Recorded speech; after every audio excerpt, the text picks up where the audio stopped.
hospitalized in Dekelia, a British sovereign base area on Cyprus. It's part of British overseas territory that falls outside of Cypriot jurisdiction. You got moved from Cuba's Little America right into Cyprus's Little Britain. Why Dekelia? The UK and the US remain close allies. The last place Cypher would think to look for you is inside their own system. That's what kept you safe in British military hospital for 9 years. The safest place from a whale is inside its own belly. You were a regular Geppetto. Well, it wasn't Pinocchio who led me out to safety. So who was that guy? Cypher went so far as to attack British territory, burning their own ally. That's how badly they wanted you dead. He said I was in a British military hospital. But the doctor had a Greek accent. They hire locally. Easier to trust them. Dekelia is also home to Greek Cypriots, after all. What about the Turks? They haven't returned to the south. Not yet. The Cyprus dispute is still a long way from resolved. The country is just as split as it was in '74. Turkish Cypriots in the north, Greek Cypriots in the south. Between them, the Green Line, the UN established. And Dekelia sits right on top of it. It does. Part of the buffer zone between the two groups. Another reason it was the perfect place to hide you. Easy to spot any outsiders snooping around. So how do things stand? Now, last year, the Turks declared that the Turkish Republic of Northern Cyprus is an independent state, though it's only Turkey that recognizes it. In the past, the Greeks and Turks lived side by side in the same villages. There are reasons to fight. Those came from the outside. Greece, Turkey, Britain, America, they all had their own stake in pitting the two sides against each other. But once you spark something like this, it's impossible to control. Both sides build up grudges like debt, without the foresight to see that each act of revenge just fans the flames, and then it's too late for other nations to rush in with peace talks. The embers keep on smoldering. Each nation's arrogance only breeds anarchy. The world is paralyzed by this hunger for revenge. Cyprus is no different.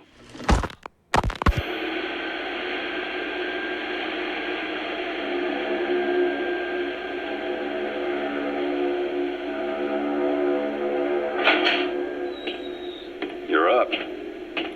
We're changing ships? We can't go sailing the Suez in a whaler. The Suez Canal.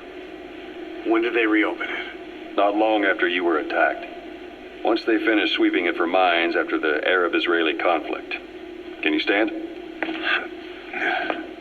We're going to transfer to a container ship for passage through the Suez. Our destination is Pakistan, Afghanistan's neighbor to the south. There we disembark and head via Peshawar to the Zero Line, the border. We'll travel to the Khyber Pass by road. And then?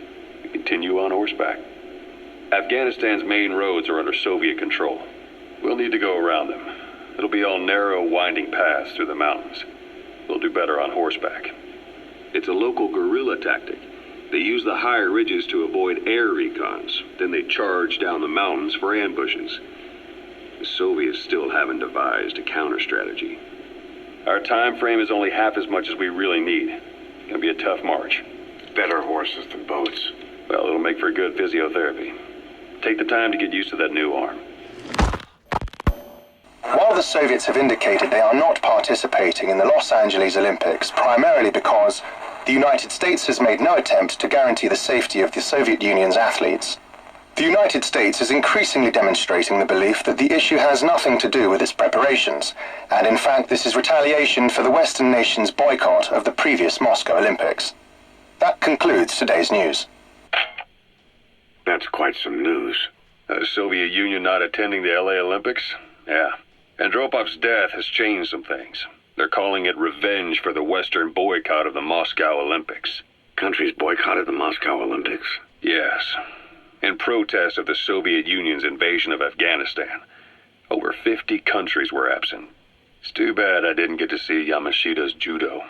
When the 40th Army crossed the Amu River 4 years ago, détente went right out the window. The U.S. Congress chose not to ratify SALT II, and Reagan's hardline politics won him the presidency in a landslide. According to him, the Soviet Union's an evil empire. A second Cold War. And there's been no end to regional conflicts and civil wars.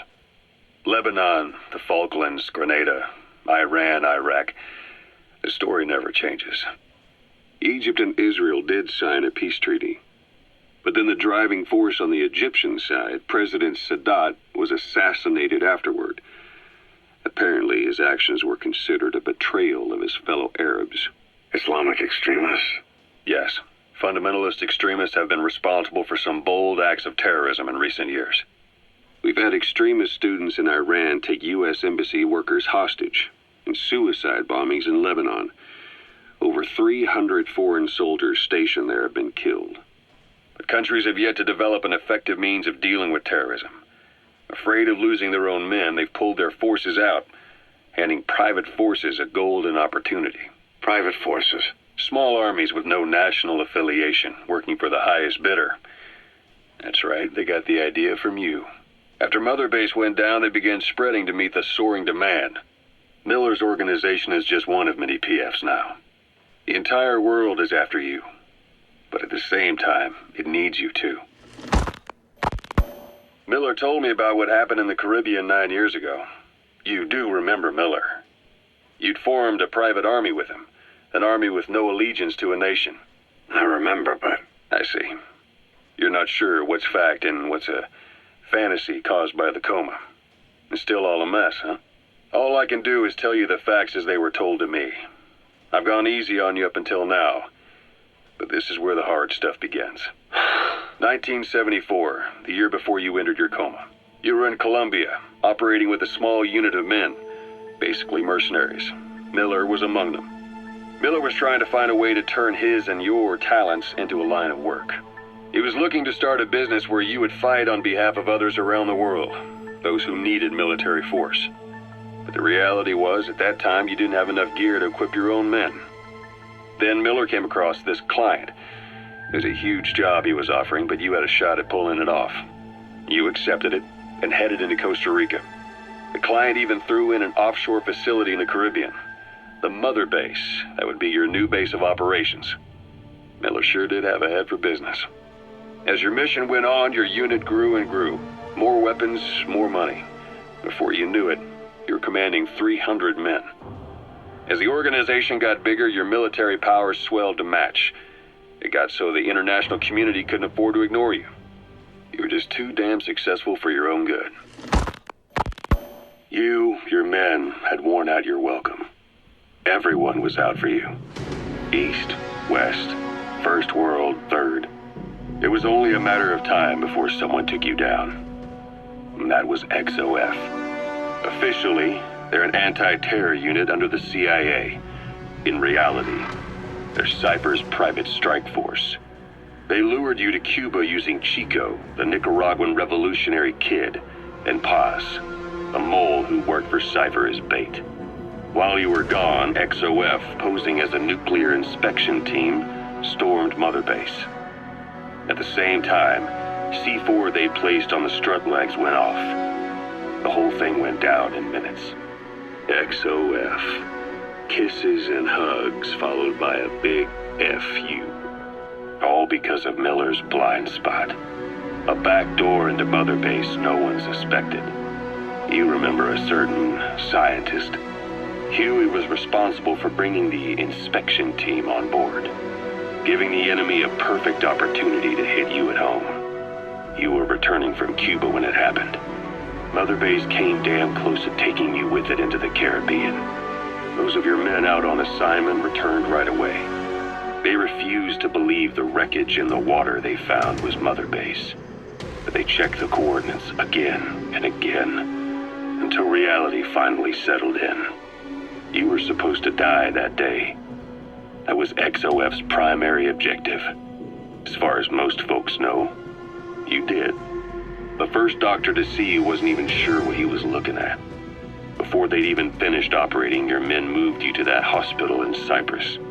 It was a woman named Eva who arranged that. Approaching. Rings a bell, huh? Most men in your condition would have been written off right from the start.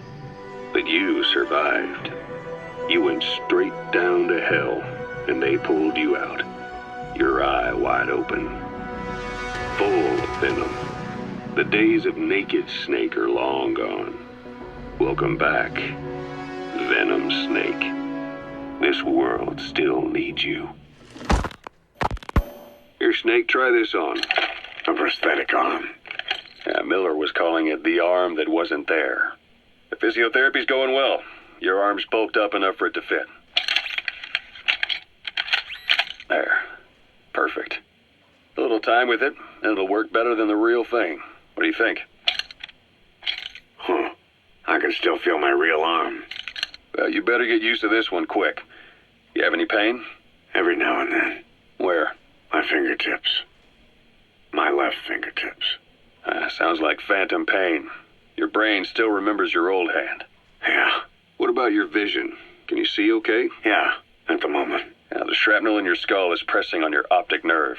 I'm told any hard impact could have an effect on your visual cortex. Yeah. The doctor mentioned that. Your brain might process visual information incorrectly. In other words, you could have hallucinations. You might see things that aren't there, or not see things as they really are. You experience any of that? I think so. When? Right after I wake up. Colors look faded. Colors, huh? Well, that's not a major concern in and of itself, but it could mean the difference between life and death in the field. You'll need to watch out for that. I will. All right. You should continue your physio. We'll be arriving soon. It's the last chance you'll get.